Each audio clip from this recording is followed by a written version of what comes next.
میں مبلغ بنوں سنتوں کا، خوب چرچا کروں سنتوں کا، ہو کرم بحر خاک مدینہ۔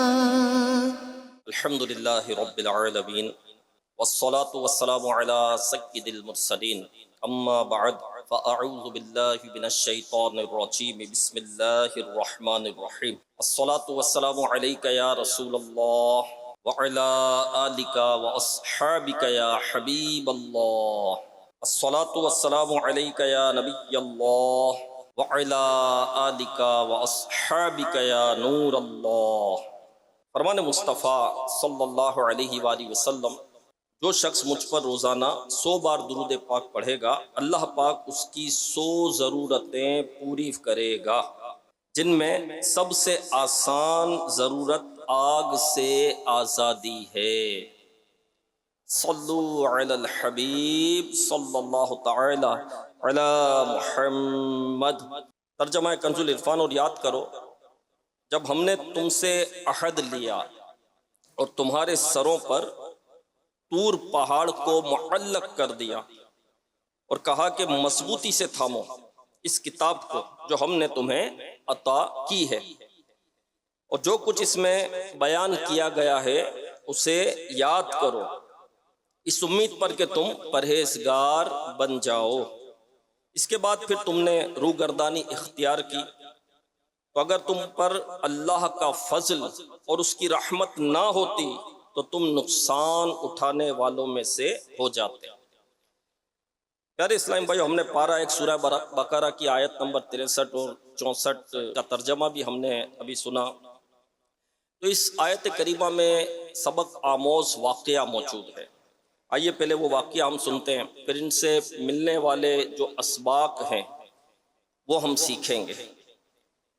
حضرت موسیٰ علیہ السلام اللہ کے نبی ہیں، بڑی شان والے آپ نبی ہیں، اور اولو العزم انبیاء میں سے ہیں۔ اولو العزم انبیاء ہمت والے، برداشت والے، دین کی راہ میں بڑی مشقتیں اٹھانے والے، جن میں ہمارے آقا علیہ السلام ہیں، حضرت ابراہیم خلیل اللہ علی نبینا علیہ السلام، حضرت موسیٰ کلیم اللہ علی نبینا علیہ السلام، حضرت عیسیٰ علیہ السلام، حضرت نوح علی نبینا علیہ السلام۔ یہ وہ انبیاء ہیں جو اولو العزم انبیاء کہلاتے ہیں، اور ان کا مقام اور ان کا مرتبہ بڑا ہے۔ حضرت موسیٰ علیہ السلام اللہ کے نبی ہیں اور اولو العزم انبیاء میں سے ہیں۔ آپ کلیم اللہ بھی ہیں، اللہ سے آپ ہم کلام ہوا کرتے تھے کوہ طور پر۔ تو اللہ پاک نے آپ پر توریت شریف نازل کی۔ جب حضرت موسیٰ علیہ السلام توریت شریف لے کر بنی اسرائیل کے پاس آئے اور بنی اسرائیل سے کہا کہ تم توریت کے جو احکامات اللہ پاک نے ہمیں عطا کیے ہیں اس پر عمل کرو، اور توریت جو ہے وہ پڑھ کر سنائی۔ اب بس بنی اسرائیل سرکش قوم تھی، ان کو سننا تھا اور یہ سرکشی پر آ گئے، اور انہوں نے صاف انکار کر دیا کہ ہم ان احکامات کو نہیں مانیں گے، ہم اس پر عمل نہیں کریں گے۔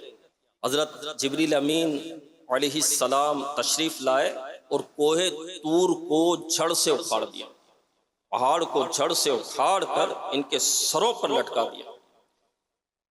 پھر ان سے فرمایا گیا، مضبوطی سے تھامو اس کتاب کو جو ہم نے تمہیں عطا کی ہے، اور جو کچھ اس میں بیان کیا گیا ہے اسے یاد کرو۔ جب بنی اسرائیل نے دیکھا کہ پہاڑ اور کوہ طور سر پر لٹکا ہوا ہے، تو یہ سب کے سب سجدے میں گر گئے، اور انہوں نے تو اللہ پاک سے وعدہ کیا، یا اللہ وہ ہمیں معاف فرما دے، ہم جو ہے توریت پر عمل کریں گے، ان احکامات کو بجا لائیں گے۔ اللہ پاک نے ان کی توبہ قبول فرمائی۔ اللہ توبہ قبول کرنے والا ہے۔ بندہ جب رب کی بارگاہ میں سچی توبہ کرتا ہے تو اللہ پاک توبہ کو قبول فرماتا ہے۔ توبہ کرنے والوں کو اللہ پاک پسند فرماتا ہے۔ توبہ اللہ کو پسند ہے۔ اللہ پاک نے توبہ قبول کی، اور پہاڑ جو ہے وہ پھر واپس اپنی جگہ پر چلا گیا۔ اب اس کے بعد کیا ہوا؟ یعنی کوہ طور اپنی جگہ پر چلا گیا، بنی اسرائیل نے وعدہ بھی کیا، عمل بھی کریں گے۔ اس کے بعد ہوا یہ، ثم تولیتم من بعد ذلک، اس کے بعد پھر تم نے روگردانی اختیار کی۔ اس کے بعد کیا ہوا؟ بنی اسرائیل نے روگردانی اختیار کی۔ جب پہاڑ سر پر تھا، موت سامنے تھی، اللہ کی قدرت اور اللہ کی طاقت کا نظارہ جب ان لوگوں نے کر لیا تو وقتی طور پر وعدہ بھی کر لیا کہ اے مولا کریم ہم تورات شریف کو مانیں گے، اس پر لکھی ہوئی ہر بات پر عمل کریں گے، اس کو پڑھیں گے بھی، اس کو دوسروں تک پہنچائیں گے بھی، اور یہ وعدے کر لیے۔ لیکن جب خطرہ ٹل گیا اور کچھ وقت گزر گیا تو پھر انہوں نے سرکشی کی، پھر روگردانی پر آ گئے، پھر ہر دھرمی پر آ گئے، اور توریت شریف کے احکامات پر انہوں نے عمل کرنا چھوڑ دیا، بلکہ تورات شریف میں من مانی تبدیلیاں کرنے لگ گئے۔ من مانی تبدیلیاں کرنے لگ گئے۔ اب تو حق یہ بنتا تھا کہ زمین پھٹ جاتی، ان کو زمین میں دھسا دیا جاتا، پتھر ان پر برسائے جاتے، زلزلے آتے، سیلاب آتا، عذاب میں ان کو مبتلا کر دیا جاتا۔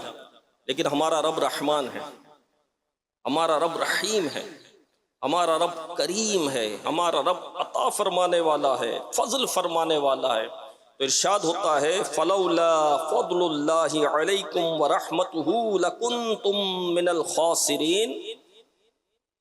ترجمہ کنز العرفان، تو اگر تم پر اللہ کا فضل اور اس کی رحمت نہ ہوتی تو تم نقصان اٹھانے والوں میں سے ہو جاتے۔ یعنی یہ بنی اسرائیل تم حد سے بڑھ کر سرکش تھے، حد سے بڑھ کر ہی سرکشی ہے نا۔ پہاڑ جب لٹکا دیا گیا سر پر، موت سامنے، قدرت کا نظارہ دیکھ لیا، قہر الہی نظر آ گیا، اور وعدے بھی کیے، ارادے بھی کیے، اور پھر روگردانی کی۔ تو یہ تو سرکش تھے، عذاب میں گرفتار ہونا تھا ان کو، لیکن اللہ کی رحمت بہت بڑی، اللہ کی رحمت بہت بڑی ہے۔ تو اللہ پاک نے جو ہے رحمت فرمائی۔ اور میرے پیارے اسلامی بھائیو، تو اس واقعے سے جو ہے ہمیں بہت ساری چیزیں سیکھنے کو ملتی ہے۔ ایک تو یہ کہ اللہ کے کرم اور فضل کی تو کیا بات ہے، رحمت دا دریا الہی ہر دم وغدا تیرا، جے ایک قطرہ بخشی مینوں کم بن جاوے میرا۔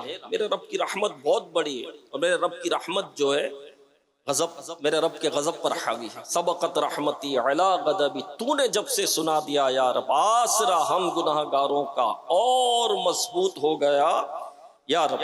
تو میرے پیارے اسلامی بھائیوں، ہم دیکھیں کہ ہم بھی سرکشی کرتے ہیں، گناہ کرتے ہیں، رب کی نافرمانی کرتے ہیں، اپنی اوقات سے بڑھ کر بولتے ہیں، ڈرتے نہیں، خوف نہیں کھاتے، حیا نہیں کرتے، بے باک ہو جاتے ہیں، جس طرح بنی اسرائیل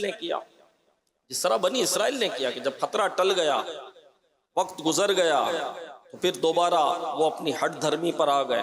ہم بھی ایسے ہی ہیں، ہم بھی غور کریں کہ جب زلزلہ آتا ہے تو چیخو پکار مچ جاتی ہے، لا الہ الا اللہ کا ورد شروع ہو جاتا ہے، بندہ استغفار کرتا ہے، کلمے پڑھنا شروع کر دیتا ہے، اللہ کی بارگاہ میں معافی مانگتا ہے۔ یہ بھی وہ لوگ جن پر خوف طاری ہو جاتا ہے، ورنہ بعض لوگ تو مووی بنانے میں لگ جاتے ہیں۔ آج کل کا تو دور دیکھیں کہ زلزلہ بھی آ رہا ہے تو وہ مووی بنا رہا ہے۔ بلکہ ایک مرتبہ کی بات ہے کہ زلزلہ آیا، مجھے یاد ہے، تو کچھ دیر تو لوگ سب باہر آ گئے، محلے والے یہ وہ سب آ گئے، اور پھر جب زلزلہ ٹل گیا، چند سیکنڈ کا تھا وہ، جب وہ ٹل گیا تو پھر سب اپنے گھروں پہ چلے گئے، اور مجھے گانوں کی آوازیں آنے لگی میرے گھر کے اندر۔ یہ مجھے یاد ہے، بہت اچھی طرح یہ واقعہ یاد ہے کہ چند ہی سیکنڈ میں زلزلہ آیا، لوگ باہر نکل گئے۔ زلزلہ آتا ہے لوگ خوف زدہ ہو جاتے ہیں، باہر نکلتے ڈرتے ہیں، اور کلمہ پڑھنا شروع ہو جاتا ہے، جس کو جو پڑھنا آتا ہے وہ پڑھنے لگ جاتا ہے۔ لیکن جب چند سیکنڈ کے بعد زلزلہ ٹلا تو سب اپنے اپنے گھروں میں چلے گئے، اور گانوں کی آواز باقاعدہ میں نے سنی۔ میں یہی غور کر رہا تھا کہ دعوت اسلامی کا دینی ماحول تو نصیب ہو گیا تھا نا اس وقت مجھے، تو میں یہی غور کر رہا تھا، ابھی چند سیکنڈ پہلے زلزلہ آیا ہے اور سب باہر آ گئے اور چیخو پکار مچی ہوئی تھی، پھر اندر جا کر پھر گانے بجانا شروع کر دیا۔ مطلب یار عجیب معاملہ ہے، عجیب معاملہ ہے۔ زلزلہ کیوں آتا ہے؟ گناہوں کے سبب آتا ہے۔ زلزلہ آنے کی ایک وجہ گناہ ہے، کہ جب بندے کے گناہ بڑھتے ہیں تو پھر زلزلہ آتا ہے۔ گویا کہ ہمیں انڈیکیٹر دیا جا رہا ہے کہ اب سنبھل جاؤ۔ یہ بھی رب کی رحمت ہے، یہ بھی رب کی رحمت ہے۔ وہ چاہے تو زمین پھٹ جائے، دھسا دے ہمیں۔ ہم بدنگاہی کرتے ہیں، یہ رب کی نافرمانی ہے نا بدنگاہی کرنا۔ نگاہیں تو جھکانے کا حکم ہے کہ نگاہیں جھکائے رکھو، اپنے نگاہوں کی حفاظت کرو۔ ہم بدنگاہی کرتے ہیں، اللہ پاک ہمیں اندھا نہیں کرتا۔ رب چاہے تو نابینا کر سکتا ہے، نہیں کر سکتا، اس کو کون پوچھنے والا ہے؟ وہ طاقت والا ہے، اللہ الصمد، اللہ بے نیاز ہے۔ ہاں، کوئی پوچھنے والا اس کو نہیں، کوئی کیا کہنے والا ہے، کچھ نہیں۔ وہ چاہے تو نابینا کر دے میرے پیارے اسلامی بھائی، یعنی ہماری کوئی نافرمانی کرتا ہو اور ہم نے وہ حکم صحیح دیا ہو یا نہ دیا ہو، اور ہماری بات وہ نہ مانے، ہمیں غصہ آتا ہے، ہم جھاڑتے ہیں، ہم لتاڑتے ہیں، ہم مارتے ہیں، نوکر ہو تو کام سے نکال دیتے ہیں، بچہ ہو تو ہاتھ اٹھا لیتے ہیں۔ جو تحت ہو اپنے تو بندہ کیا کچھ نہیں کرتا، چاہے جائز کرتا ہو یا ناجائز کرتا ہو، لیکن اللہ قدرت والا ہے، اللہ قدرت والا ہے، لیکن وہ ہمیں نابینا نہیں کرتا، یہ اس کی رحمت ہے۔ ہم زبان سے جھوٹ بولتے ہیں، غیبتیں کرتے ہیں، چگلیاں کرتے ہیں، حسد ہمارے اندر، تکبر ہمارے اندر، بغض ہمارے اندر، کینہ ہمارے اندر، رشتے ہم توڑتے ہیں، ماں باپ کی نافرمانی ہم کرتے ہیں، فلمیں یہ دیکھ رہا ہے، ڈرامے وہ دیکھ رہا ہے، گانے یہ سن رہا ہے، باجے وہ سن رہا ہے، سوشل میڈیا کے ذریعے کتنے گناہ ہو رہے ہوتے ہیں۔ اور نہ صرف گناہ کر رہا ہے بلکہ دوسروں کو گناہ کی ترغیب بھی دلا رہا ہے، دوسروں کو بتا بھی رہا ہے کہ یہاں یہ گناہ ہوگا، یہاں یہ دیکھنے کو ملے گا، یہاں یہ سننے کو ملے گا۔ یہ رب کی نافرمانی والے کام ہوتے سارے کہ تم یہ کرو، اور پھر ہنس بھی رہا ہوتا ہے، ہنس ہنس کر گناہ کرتا ہے۔ ایک عارف باللہ کہتے ہیں کہ جب کوئی ہنس ہنس کر گناہ کرتا ہے نا، یقین مان لو اللہ اس کو جہنم میں داخل کرے گا۔ تو گناہ کر کے تو توبہ کرنی چاہیے تھی، اگر گناہ ہو گیا، کرنا خود سے نہیں ہے لیکن ہو جاتا ہے، انسان ہے، نفس حاوی ہو جاتا ہے، شیطان غالب آ جاتا ہے اور بندے سے گناہ ہو گیا۔ جب گناہ ہو گیا تو توبہ کر رب کی بارگاہ میں، گڑ گڑا گناہ ہوتے ہی توبہ واجب ہو جاتی ہے، توبہ نہ کرنا پھر ایک گناہ۔ جب توبہ واجب ہو گئی توبہ کر۔ ایک تو گناہ کرتے ہیں پھر توبہ نہیں کرتے، پھر دوسرے کو بتاتے کہ گناہ کا اظہار بھی گناہ ہے، گناہ کا اظہار کرنا نہیں چاہیے، ہو گیا گناہ تو ڈھول پیٹنے کی کیا ضرورت ہے، سب کو بتانے کی کیا ضرورت ہے کہ میں نے یہ گناہ کیا۔ بس افسوس کی بات تو یہ ہے کہ گناہ کا پتہ بھی تو نہیں ہے نا کہ گناہ ہے، یہ بھی تو پرابلم ہے۔ گناہ کو کلچر کا نام دے کر کیا جاتا ہے، یا چلتا ہے یار، معاشرہ ایسا ہے، حالات ایسے ہیں، دور ایسا ہے۔ بھائی دور کچھ بھی ہو، دین وہی ہے، دور کچھ بھی ہو، اسلام وہی ہے، دور کچھ بھی ہو، شریعت وہی ہے، دین کے احکامات وہی ہیں، اور اسلام مکمل ضابطہ حیات ہے، ہر دور کے احکامات میں ہمارے پاس موجود ہے۔ ہاں مکمل ضابطہ حیات ہے اسلام۔ اسلام نے ہر راہ میں جو ہے اپنے ماننے والوں کی اور مسلمانوں کی رہنمائی کی ہے، اسلام نے کہیں بھی تنہا نہیں چھوڑا۔ رہنمائی ہم نہیں لیتے، یہ ہمارا میٹر ہے، ہمارا پرابلم ہے، کیوں ہم دین سے دور ہیں، کیوں ہم اپنے اسلام سے دور ہیں، کیوں شریعت سے دور ہیں، کیوں شریعت کے احکام ہم نہیں مانتے، یہ تو اب ہمارا پرابلم ہے نا۔ لیکن اسلام نے تو رہنمائی کی ہے، آئے نا مفتی صاحب کے پاس، دارالفتہ اہل سنت آئے نا، آن لائن بھی ہے الحمدللہ۔ اب اس کے ذریعے بھی، واٹس ایپ کے ذریعے بھی پوچھ سکتے ہیں، جو دور چل رہا ہے اس کے مطابق سہولتیں دی گئی ہیں الحمدللہ۔ لیکن ظاہر ہے کہ ہمیں جس رخ پر آنا ہوگا وہ سہولتیں ہم دیکھیں گے نا۔ ہمیں اگر ایک کام کرنا ہوگا تو اس کے متعلق ہم اپنی نالج میں اس چیزوں کو لائیں گے نا۔ جب ایک کام ہمیں کرنا ہی نہیں ہے تو ہم کیوں اپنے نالج میں لائیں گے، اس پر ہم عمل کیوں کریں گے، تو ہم کیوں اپنے دین سے دور ہیں۔ اسلام مکمل ضابطہ حیات ہے، دین سیکھیں، اسلام سیکھیں اور دین کے احکامات سیکھیں۔ اب گناہ ہو گیا، گناہ کا بھی نہیں پتا کہ یہ گناہ ہے، یہ میں تکبر کر رہا ہوں، میرے اندر یہ بغض ہے، میرے اندر یہ کینہ ہے۔ کینہ کیا ہے؟ دل میں چھپی ہوئی مسلمان کے لیے دشمنی، یہ کینہ ہوتا ہے، یہ کینہ ہوتا ہے۔ اب یہ ہو رہا ہوتا ہے، دشمنی ہوتی ہے، ملے گا تو بہت اچھے انداز سے مسکرا کر بھی ملے گا، کھڑا بھی ہو جائے گا، مصافحہ بھی کر لے گا، لیکن دل میں جو ہے کچی ہے۔ ہاں دل میں اس کے لیے یہ سیٹ نہیں ہے، اس سے دل میں چھپی ہوئی دشمنی ہے کہ اس کو کوئی تکلیف پہنچے گی تو اس کو خوشی ہوگی، اس کو جس خار بازی جس کو ہمارے یہاں کہا جاتا ہے، یا جس سے دشمنی ہوتی ہے، جس کے لیے کینہ ہوتا ہے یا حسد ہوتا ہے، اس کو جب تکلیف پہنچتی ہے، کوئی نقصان پہنچتا ہے تو یہ اندر خوش ہو رہا ہوتا ہے۔ اور اگر کسی سے جھگڑا ہو گیا ہو اور اس کو نقصان پہنچے تو پھر دوسرے کو کہتا ہے دیکھا مجھ سے لڑا تھا نا، تو دیکھو اس کا کیا حال ہوا۔ لو اللہ کے بندے، کسی مسلمان کا کوئی نقصان ہوا اور اس پہ تم کو خوشی ہوتی ہے تو یہ شماتت ہے، یہ خود ایک مرض ہے، یہ خود ایک مرض ہے کہ مسلمان کے نقصان پر خوشی ہونی چاہیے، نہیں ہونی چاہیے۔ تو میرے پیارے اسلامی بھائیوں، جب ہم پر بھی کوئی آزمائش آتی ہے تو ہم پہ توبہ بھی کر رہے ہوتے ہیں، استغفار بھی کر رہے ہوتے ہیں۔ کوئی قریبی دنیا سے چلا جائے تو دل جو ہے وہ خوف زدہ ہو جاتا ہے، یار کل تو میرے ساتھ تھا، صحت مند بھی تھا، کوئی مرض نہیں تھا، کوئی بیماری نہیں تھی، اس کو کوئی تکلیف نہیں ہے، صبح موت کی خبر ہے، کل رات کو تو مجھے ملا ہے، ابھی تو مجھے ملا تھا، بعد موت کی خبر آ گئی، بندہ ہل جاتا ہے، پھر کہتا ہے یا اللہ یا اللہ یا اللہ، استغفار، ارے موت کبھی بھی آ سکتی ہے، او مجھے بھی آ سکتی ہے۔ پھر یہ کیفیت بنتی ہے، تھوڑا وقت گزرتا ہے تو پھر وہی حالت ہو جاتی ہے، پھر وہی حالت ہو جاتی ہے، پھر وہی نماز قضا کرنا ہے، پھر وہی جماعت چھوڑنا ہے، پھر جو منہ میں آئے بولنا ہے، جو مرضی میں آئے دیکھنا ہے، جو سمجھ میں آئے وہ کرنا ہے۔ تو ہم آزاد نہیں ہیں نا میرے پیارے اسلامی بھائی، ہم آزاد نہیں ہیں۔ کوئی بیماری آ جائے، بستر پر پڑ جائے تو پھر بندہ بولتا ہے بس یا اللہ مجھے شفا دے دے، میں ایک نماز نہیں چھوڑوں گا۔ جی مجھے یاد ہے ایک نوجوان تھے، میں ان کو نیکی کی دعوت دیتا تھا، اجتماع کی ترغیب دلاتا تھا، قافلوں کی ترغیب دلاتا تھا کہ آپ آئیں، وہ نہیں آتے تھے۔ میں نے کوشش کرتا تھا ان پر، جیسے دعوت اسلامی کا کام ہے تو وہ آتے نہیں تھے۔ پھر مجھے پتا چلا وہ بیمار ہو گئے تھے اور ایڈمٹ ہو گئے، ٹھیک ٹھاک بیمار ہو گئے، وہ ڈرپیں لگی ہوئی ہے، کمزوری بھی چھائی ہوئی تھی۔ تو میں ان کی عیادت کے لیے ہسپتال گیا۔ جب میں ان کی عیادت کی تو میں جو ہمارا طریقہ ہے عیادت کرنے کا، جو اس کے مطابق ان کی عیادت کی، تو پھر وہ مجھے کہنے لگے آپ میرے لیے دعا کرو، بس میں صحیح ہو جاؤں، میں یہاں سے کھڑا ہو جاؤں، میں آپ کے ساتھ قافلے میں آؤں گا، میں اجتماع میں بھی آؤں گا۔ ہاں بھائی وہ ساری نیتیں کر رہا ہے، بستر پر پڑا ہوا کہ میں آؤں گا، بس دعا کرو میں یہاں سے کھڑا ہو جاؤں، مجھے شفا مل جائے، میں کھڑا ہو جاؤں یہاں سے، پھر دیکھو میں یہ بھی کروں گا، میں یہاں بھی آؤں گا، پھر میں وہاں بھی آؤں گا۔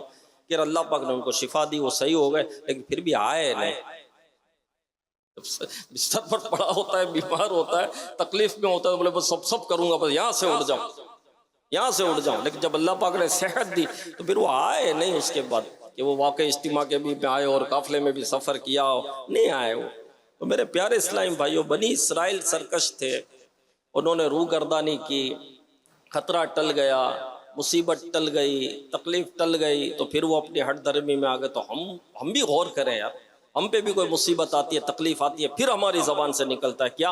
اللہ، پھر ہماری زبان سے نکلتا اللہ۔ اور بعض تو در بدر کی پھر ٹھوکریں کھاتے ہیں، یہاں سے مسئلہ حل ہو جائے گا، وہاں سے مسئلہ حل ہو جائے، یہاں سے تکلیف۔ اب ساری جگہ سے جب منہ کی کھانی پڑتی ہے، پھر اس کے منہ سے نکلتا ہے اللہ اللہ اللہ۔ تو اللہ کے بندے، جب کوئی پریشانی آئے گی تبھی اللہ بولے گا، جب کوئی غم آئے گا تبھی مسجد میں جائے گا، جب کوئی تکلیف آئے گی تو ہی استغفار کرے گا۔ انتظار کر رہا ہے کہ تکلیف آئے تو اللہ کرو، گویا کہ یہ چوٹ کرنے والی بات ہے۔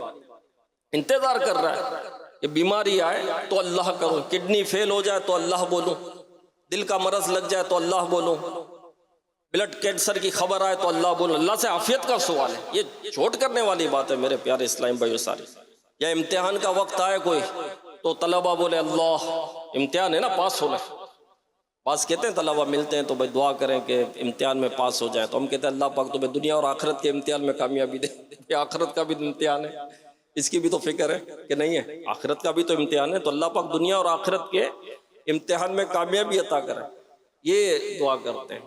تو اب پریشانی اور غم کا انتظار کیوں کریں؟ اور گناہوں کے سبب جو ہے تکالیف آتی ہے۔ زلزلے کی ایک وجہ گناہ ہے، زلزلے آنے کی ایک سبب جو ہے یہ گناہ بھی ہے میرے پیارے اسلام۔ بیماریاں وبائیں پھیلنے کی وجہ گناہ ہے، تنگ دستی کی وجہ گناہ ہے، جی ہاں، کلاشی تنگ دستی کی وجہ گناہ ہے میرے پیارے اسلام۔ تو گناہوں کی تو نحوست ہے نا، گناہوں کی نحوست ہے۔ بندہ کہہ رہا ہوتا ہے یار کیوں پریشانی ہے یار، کیوں تنگ دستی ہے یار، پیسہ تو آ رہا ہے پورا ہی نہیں ہو رہا، قرضے پہ قرضے چڑھے جا رہے، کام نہیں ہے، دندہ ہے، مندہ ہے، ٹھنڈا ہے، اس طرح کی باتیں کر رہے ہوتے ہیں، حالات ایسے ہو گئے، مہنگائی بہت ہو گئی ہے، یہ ہو گیا۔ بھائی تو اپنے عمل پر بھی تو دیکھ، یہ اعمال کی نحوست ہیں، برے اعمال کی نحوست ہے، برے اعمال کی نحوست ہے، اچھے اعمال کی برکت ہے۔ ارے جہاں اچھوں کا تذکرہ ہوتا ہے وہاں رحمتیں برستی ہیں، اچھوں کے تذکروں پر، نیکوں کا تذکرہ جہاں ہوتا ہے، یعنی نیک لوگوں کی صحبت اور نیک لوگوں کی برکت کیسی ہے کہ ان کے تذکرے پر رحمت برستی ہے، اور غافلوں کے تذکروں پر نحوستیں اترتی ہیں۔ جب غافلوں کی صحبت میں بیٹھیں گے، گناہ گاروں کی صحبت میں بیٹھیں گے تو کیا رحمتیں برسے گی؟ کیا رحمتیں برسے گی؟ معاذ اللہ، استغفر اللہ، نحوستیں اترے گی۔ ہم کہتے پتہ نہیں یار کیا ہو گیا، حالات کیسے۔ امیر اہل سنت کے بعد ایک شخص ہے، بڑی پریشانی ہے، بڑے غم ہے، بڑی تکلیف ہے، پتہ نہیں مجھ سے کیا گناہ ہو گیا۔ پھر خود کہتے ہیں کہ نماز نہیں پڑھتا ہوں میں، کہتے پتہ نہیں کیا گناہ ہو گیا، نماز نہیں پڑھتا میں۔ نماز نہیں پڑھتے، نماز نہ پڑھنا گناہ ہی نہیں ہے۔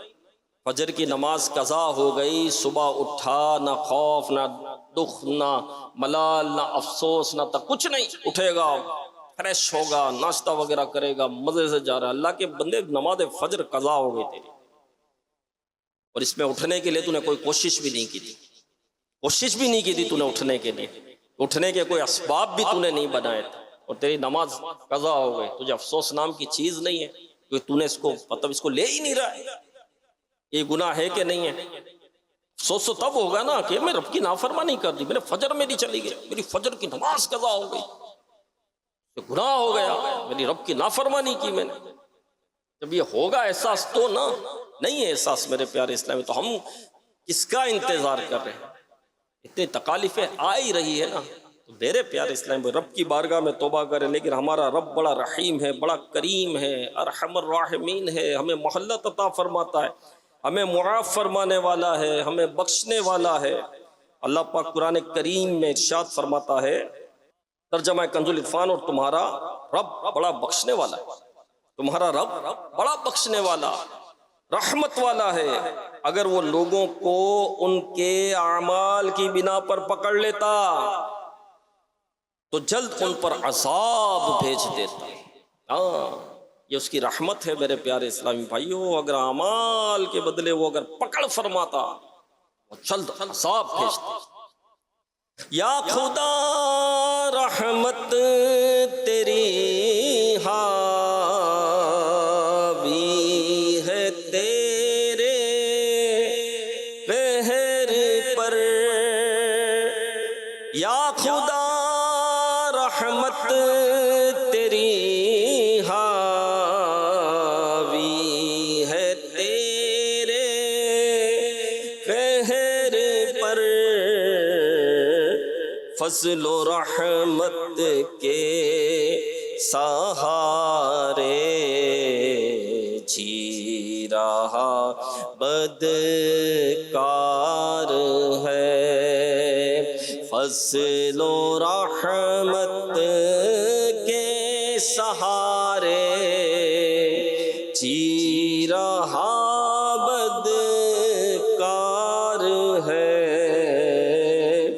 بندائے بدکار ہوں بے حد غلیل و خوار ہوں، بندائے بدکار ہوں بے حد غلیل و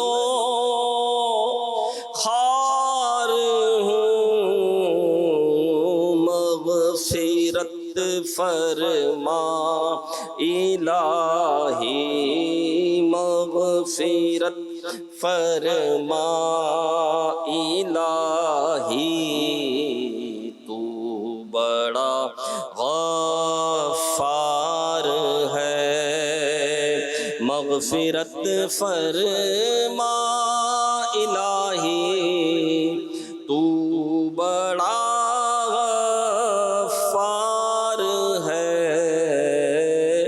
مغفرت فرما الہی، تو بڑا غفار ہے۔ اللہ پاک ہماری بے حساب مغفرت فرمائے، اللہ پاک ہماری بے حساب بخشش فرمائے۔ میرے پیارے اسلام بھائی، رب کی بارگاہ میں دعا کیا کریں، بے حساب بخشش کی دعا کریں۔ ہمارے اعمال بہت برے ہیں، ہمارا کردار بہت برا ہے، ہماری سوچیں اچھی نہیں ہیں، ہماری سوچیں اچھی نہیں ہیں، ہمارے انداز اچھے نہیں ہیں، ہم دین اسلام اور شریعت پر چلنے والے نہیں ہیں۔ میرے پیارے اسلام بھائی، اللہ کی رحمت کے سبب عذاب سے بچے ہوئے ہیں، محبوب صلی اللہ علیہ وسلم کی امت ہیں، ان کے کرم سے ہم عذاب سے بچے ہوئے کہ ہم پر پتھر نہیں برسائے جاتے، ہمیں زمین پر دھسایا نہیں جاتا، چہرے مسخ نہیں ہو جاتے، پہلے چہرے مسخ ہو جاتے، بندروں کی صورتیں ہو جاتی، خنزیر کی صورتیں ہو جاتی، جی ہاں، اٹھا کر آسمان پر لے جا کر پلٹ دیا جاتا تھا، اوپر سے پھینکا جاتا تھا، پتھروں کا عذاب ہوتا تھا۔ میرے پیارے اسلام بھائی، یہ محبوب صلی اللہ علیہ وسلم کی اب امت ہے، محبوب صلی اللہ علیہ وسلم کے کرم سے پر اجتماعی عذاب نہیں آتا۔ یہ میرے رب کی بہت بڑی رحمت ہے میرے پیارے اسلام بھائی۔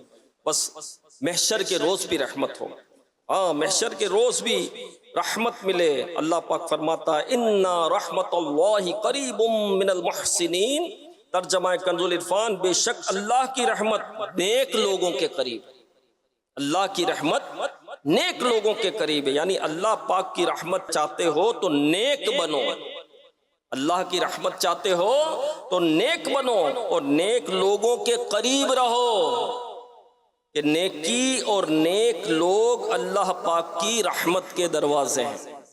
نیکوں کی صحبت اختیار کریں۔ تبدیلی کیوں نہیں آتی؟ تبدیلی نہ آنے کی وجہ یہ کہ صحبت نہیں بدلتے، صحبت وہی ہم نے رکھی ہوئی، وہی کھلنڈرے دوست ہیں، وہی جو ہے گالیاں دینے والے، گندی باتیں کرنے والے، عجیب و غریب سوچ والے دوست ہیں۔ نہیں، نیکوں کی صحبت اختیار کرے میرے پیارے اسلام. نیکوں کی صحبت کی بڑی برکت ہے. آپ دیکھو زمانہ صحبت سے بدلا ہے. زمانہ جو بدلا ہے صحبتوں سے بدلا ہے. صحابہ کیسے ہوئے؟ میرے آقا کی صحبت پائی, میرے آقا کا دیدار کیا ایمان کی حالت میں. جی ہاں, اسلام لائے. جب میرے آقا علیہ الصلوۃ والسلام جب ان میں تشریف لائے تو ان کے رنگ ہی بدل گئے, ان کے انداز ہی بدل گئے, ان کے کردار ہی بدل گئے.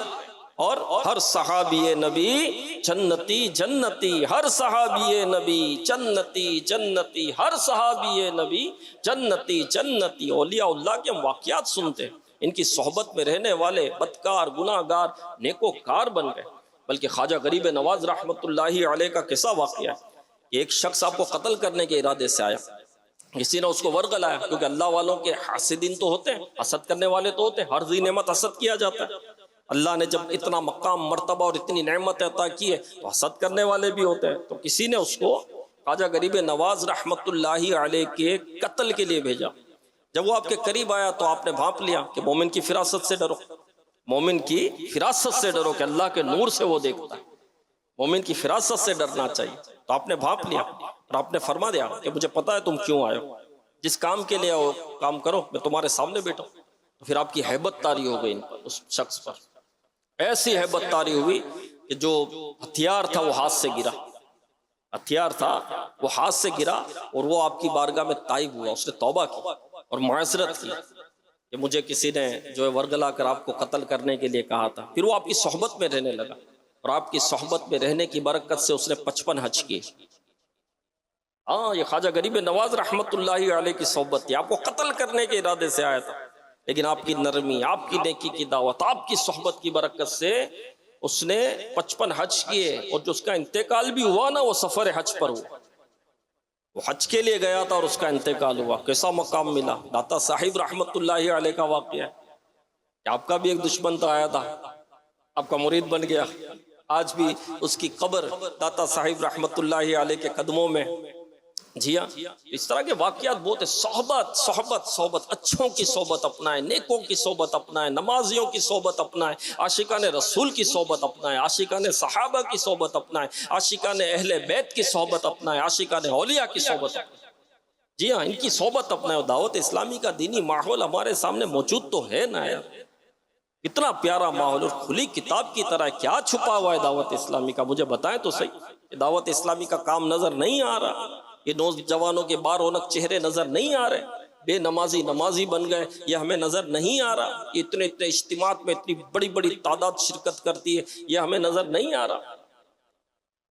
ڈاکو تائب ہو گئے, ہاں بدکار تائب ہو گئے, شرابی تائب ہو گئے. جی ہاں, توبہ کی. اور جو گانے گاتا تھا وہ نعتیں پڑھنے لگ گیا, جو گندی باتیں کرتا تھا وہ بیانات کرنے لگ گیا, جو جمعہ نہیں پڑھتا تھا, نماز نہیں جمعہ بھی نہیں پڑھتا تھا, جو عید نہیں پڑھتا تھا مسجد کا امام بن گیا, جو عید نہیں پڑھتا تھا وہ مسجد کا امام بن گیا. ہاں, ایک قافلے میں نے سفر کیا تو وہاں ہمارے امام صاحب ہمارے اسلامی بھائی تھے, امامے والے, داڑھی والے, اور ماشاءاللہ بہترین امام ہوتے ہیں, آپ کو پتہ ہے, عمل بھی اور جدول میں بھی اور نیکی کی دعوت بڑے ایکٹیو تھے. اور مقتدی بھی بڑا پسند کرتے تھے ان کو. خیر, تو انہوں نے بتایا کہ میں جیل میں تھا, کسی جرم پہ میں جیل میں تھا. بولے جیل میں مجھے دعوت اسلامی ملی. دعوت اسلامی کا کام جیل خانہ جات میں بھی ہے, جیلوں میں بھی ہوتا ہے. ہمیں ایکسس ملتے ہیں تو وہاں کام ہوتا ہے, تو وہاں مدرسہ پڑھاتے ہیں, حافظ بناتے, ہاں نماز سکھاتے, قرآن سکھاتے, توبہ کرواتے. تو اس نے کہا کہ میں تو جیل میں تھا اور وہاں مجھے مبلغ آئے اور میں نے توبہ کی, اور کہا جب میں جیل سے چھوٹا تو میں ڈائریکٹ فیضان مدینہ آیا. شکرانے کے نماز نفل پڑھے اور پھر بتاتے کہ میں نے 12 ماہ سفر کر لیا. پھر کورسز ہوتے ہیں ہمارے یہاں, 63 دن کورس کیا میں نے, پھر قافلہ کورس کیا, پھر وہ امامت کورس کیا, پھر میں امام بن گیا. آج میں نیکی کی دعوت دینے والا ہوں. اب آپ بتائیے میرے پیارے اسلامی بھائیو, صحبت سے تبدیلی آتی ہے. تو اچھی صحبت اپنائیں, اچھی صحبت اپنائیں اور اچھے اعمال کریں. کہ اچھے اعمال کا خریدار کون ہے؟ رب خریدار ہے. ہاں, صوفیہ فرماتے ہیں انسان اس دنیا میں گویا دکاندار ہے, زندگی اس کی دکان ہے اور اس کے اعمال وہ سودا ہیں جو یہ بیچتا ہے. اگر اعمال اچھے ہیں تو ان کا خریدار رب ذوالجلال ہے، اور ان کی قیمت ہے جنت۔ ہاں، اچھے اعمال کا خریدار کون ہے؟ رب ذوالجلال۔ جب کوئی چیز خریدی جاتی ہے تو کچھ دیا بھی جاتا ہے نا، کچھ دینا اور کچھ لینا ہوتا ہے نا۔ تو جب اچھے اعمال کا خریدار رب ہے تو قیمت کیا ملے گی؟ قیمت کیا ملے گی؟ جنت۔ اور اگر برے اعمال ہیں تو ان کا خریدار شیطان ہے۔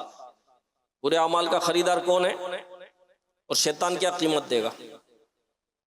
شیطان کیا قیمت دے گا؟ یہ بدبخت جائے گا جہنم میں، یہ جہنم ہی ہے شیطان، اور اس کا ٹارگٹ یہی ہے کہ میرے ساتھ جہنم میں جائے، ہاں ایمان برباد ہو جائے۔ برے اعمال کا خریدار برا گندا شیطان ہے، اور اس کی قیمت کیا ملے گی؟ جہنم۔ اچھے اعمال کریں میرے پیارے اسلامی بھائیوں، اچھے اعمال کریں، اس کی برکتیں نصیب ہوگی۔ تو ایک تو ہمیں یہ پتہ چلا جو ہم نے آیت مبارکہ سنی کہ اللہ کی رحمت بہت بڑی ہے، وہ مہلت عطا فرماتا ہے، رحم فرماتا ہے، کرم فرماتا ہے، وقت عطا فرماتا ہے، ہمیں توبہ کی توفیق بھی نصیب کرتا ہے، ہمیں پھر جنت بھی عطا فرماتا ہے۔ ہمارے رب کی رحمت بہت بڑی ہے۔ دوسرا میرے پیارے اسلام بھائیوں کہ اپنے اندر اطاعت کا جذبہ پیدا کیجیے، جذبہ اطاعت پیدا کیجیے۔ کہ ہم نے بنی اسرائیل کا واقعہ سنا، اس سے سبق ملتا ہے کہ ہمیں اپنے اندر جذبہ اطاعت پیدا کرنا چاہیے، ماننے والی طبیعت ہونی چاہیے۔ میں نہ مانوں، ہاں میں نہ مانوں، بعض مانتے ہی نہیں، اب ان کی کھوپڑی ایسی ہوتی ہے، کیا کریں بھائی؟ دو کتنے ہوتے ہیں؟ دو کتنے ہوتے ہیں؟ نہیں 5 ہوتے ہیں۔ اب اس کا کیا علاج ہے؟ اللہ کے بندے، جب اتنی واضح چیز سامنے ہے کہ 2 4 ہوتے ہیں بھائی، بولے نہیں 5 ہوتے ہیں۔ مجھے کوئی منا کے دکھا دو، میں تو نہیں مانوں گا، میری مرضی میں نہیں مانوں گا، تو تجھے کون منا سکتا ہے؟ لیکن لوگوں کو پتا چل جائے گا کہ تو ماننے والا نہیں، تو طبیعت ماننے والی ہونی چاہیے، طبیعت ماننے والی ہونی۔ اتنا تو شعور ہے کہ نہیں ہے ہمیں کہ یہ درست ہے، یہ غلط ہے؟ بنی اسرائیل پر ذلت و رسوائی کیوں ڈال دی گئی؟ کیا وجہ بنی؟ سرکشی کی انہوں نے، کوہ طور سروں پر لٹکتے دیکھا تو مان گئے، جب کوہ طور لٹک رہا تھا تو اب مانے، زلزلے آئے تو مانے، بیماریاں آئی تو مانی، تو یہ سرکش ہو گئے۔ یعنی کہ ان کی طبیعت ماننے والی نہیں تھی، ماننے والی طبیعت نہیں تھی ان کی، کہ کوئی تکلیف اور کوئی موت سامنے آئی تو اب مانے، موت ہٹ گئی تو پھر نہیں مانے۔ تو ان کی طبیعت یہ تھی، تو ان کا اطاعت کا مزاج نہیں تھا۔ ہمیں چاہیے کہ ماننے والے بن جائیں۔ ماننا پھر مجبوری بھی تو ہے نا، ماننا مجبوری بھی تو ہے نا، دنیا میں کسی نہ کسی کی تو ماننی پڑتی ہے بھائی۔ اللہ کی نہیں مانیں گے، اللہ کے رسول کی نہیں مانیں گے تو پھر کس کی مانیں گے؟ پھر شیطان کی ماننی پڑے گی۔ نماز نہیں پڑھیں گے تو کیا کریں گے؟ شیطان کا تو ماننا ہے۔ نماز نہیں پڑھی تو کیا کیا؟ شیطان کا ماننا ہی ہے۔ یعنی کھاتے رب کا ہے، زندگی کی نعمت ہمارے رب نے عطا کی، انسان ہمارے رب نے بنایا، جانور نہیں بنا دیا ہمیں، ہاں ڈوگ نہیں بنا دیا، کیٹ نہیں بنا دیا ہمیں، اونٹ نہیں بنا دیا ہمیں، ایلیفینٹ نہیں بنایا، ہاتھی نہیں بنایا ہمارے رب نے ہمیں، کیڑے نہیں بنائے، کیڑے بھی تو اللہ کی مخلوق ہے نا، اشرف المخلوقات میں سے بنائے، انسان بنایا، پھر ایمان کی دولت نصیب، مسلمان کیا ہمیں۔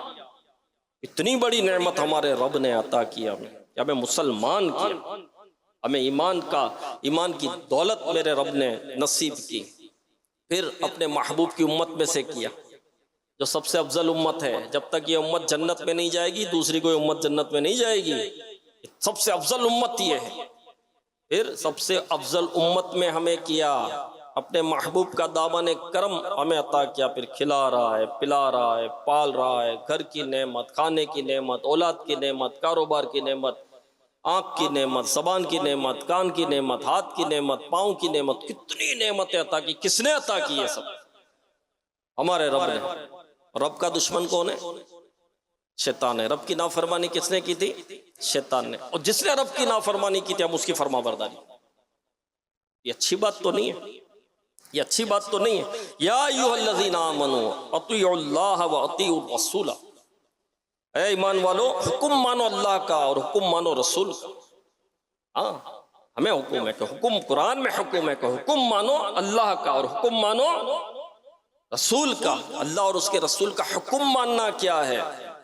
اللہ اور اس کے رسول کا حکم ماننا یہ ہے کہ اللہ اور اس کے رسول نے جو احکامات ہمیں عطا کیے اس پر عمل کرنا، اور جن چیزوں سے منع کیا ہے ان سے بچنا۔ جن چیزوں سے منع کیا ان سے بچنا، یعنی نیکی کرنی ہے، گناہ نہیں کرنا، نیکی کرنی ہے، گناہ نہیں کرنا۔ اور بتقاضۂ بشریت انسان ہونے کے ناطے اگر گناہ ہو گیا تو توبہ کے تقاضے پورے کرے، توبہ کرے رب کی بارگاہ میں، توبہ کے دروازے بھی تو کھلے ہوئے نا، کہ رب کی بارگاہ میں توبہ کرے اور سچی توبہ کرے۔ تو میرے پیارے اسلام پر اطاعت کریں، اطاعت کریں۔ صحابہ کرام علیہم الرضوان کیسی اطاعت کرتے میرے آقا علیہ الصلوۃ والسلام۔ سیدنا عبداللہ بن عمر رضی اللہ عنہما، ان کو تو پتا چلتا نا کہ میرے آقا علیہ الصلوۃ والسلام نے فلاں جگہ سفر کیا اور کہاں کہاں نماز پڑھی، تو وہ جگہیں ڈھونڈ ڈھونڈ کر اس جگہ پر نماز پڑھتے کہ میرے آقا نے یہاں نماز پڑھی ہے، میں بھی یہاں نماز پڑھوں۔ جی ہاں، سرکار علیہ الصلوۃ والسلام اپنی سواری کا رخ چلتے ہوئے جہاں موڑتے یہ بھی موڑتے ہیں۔ ہاں، اس انداز کو میں اپناؤں، اس پر عمل کروں۔ ایسے صحابہ جو ہے میرے آقا علیہ الصلوۃ والسلام کے افعال اور اقوال پر عمل کیا کرتے۔ بلکہ عبداللہ بن عمر رضی اللہ عنہما اگر کسی مجلس میں شریک نہ ہو پاتے تو دیگر صحابہ سے پوچھتے کیا فرمایا میرے آقا نے صلی اللہ علیہ وسلم، اور کیا کیا مجھے بتاؤ میں کروں۔ ہاں، ایسی اطاعت کرتے اور محبت اطاعت کرواتی۔ ہمیں کس سے محبت ہے؟ ہم کو اللہ اور رسول سے پیار ہے، انشاءاللہ اپنا بیڑا پار ہے۔ اللہ اور رسول سے محبت ہے، ہمیں تو محبت تو اطاعت کرواتی ہے، ہمیں اطاعت کرنی ہے۔ نماز کا حکم ہے، نماز پڑھنی ہے۔ حج فرض ہو گیا، حج کرنا ہے۔ روزے آئے، روزے رکھنے ہیں۔ جی ہاں، زکوٰۃ بنتی ہے، زکوٰۃ دینی ہے۔ نوافل پڑھنے ہیں، نفلی روزے رکھنے ہیں، ذکر و اذکار کرنا ہے، استغفار کرنا ہے، درود و سلام پڑھنا ہے، پانی سنت کے مطابق پینا ہے، کھانا سنت کے مطابق کھانا ہے، سونا سنت کے مطابق ہے، بات سنت کے مطابق کرنی ہے۔ ہاں، چلنا سنت کے مطابق، بیٹھنا سنت کے مطابق۔ ہاں، سنتیں سیکھیں، سنتوں پر عمل کریں، اور پھر جھوٹ سے بھی بچنا ہے۔ رب کی نافرمانی گناہ ہے، اللہ ہمیں گناہوں سے محفوظ فرمائے۔ اب سب سے مین پرابلم یہ ہے کہ ہمیں پتہ ہی نہیں ہے گناہ کیا ہے۔ تو سب سے پہلے گناہ اس کی معلومات حاصل کرنی، اور نیکیاں کیا ہے، رب نے کون کون سے احکامات ہمیں عطا کیے۔ اطاعت کا رکن اعظم تو یہی ہے، یہ تو پتہ چلے کہ کس چیز پر اطاعت کرنی ہے، کون کون سے احکامات عطا کیے۔ تو مطالعہ کریں، مدنی مذاکرے سنیں، اجتماعات میں دعوت اسلامی کے شرکت کریں۔ ہاں، مکتبۃ المدینہ سے کتابیں لیں، نیکیوں کی جزائیں، گناہوں کی سزائیں، جنت میں لے جانے والے اعمال، کیسی کتابیں یہ پڑھیں، اس میں عبادت، اس میں نیکیاں لکھی ہوئی۔ اور پھر دوسرا کیا ہے کہ گناہوں کی معلومات ہونی چاہیے، گناہوں کے متعلق علم ہونا چاہیے۔ باطنی گناہوں کی معلومات کتاب ہے، کفریہ کلمات، یہ تو اہم ترین کتاب ہے ایمان کی حفاظت کے لیے۔ تو مطالعہ کریں، علم دین حاصل کریں، پڑھیں، اور پھر اچھوں کی صحبت اپنائیں، اجتماعات میں شرکت کریں، نیکی کے کاموں میں شرکت کریں، قافلوں میں سفر کریں۔ اللہ پاک ہمیں نیک اعمال کرنے کی توفیق عطا فرمائے، دعوت اسلامی کے دینی ماحول سے ہمیں وابستہ رہنے کی توفیق عطا فرمائے۔ صلو علی الحبیب صلی اللہ تعالی علی محمد۔ میں مبلغ بنوں سنتوں کا، خوب چرچا کروں سنتوں کا، ہو کرم بہر خاک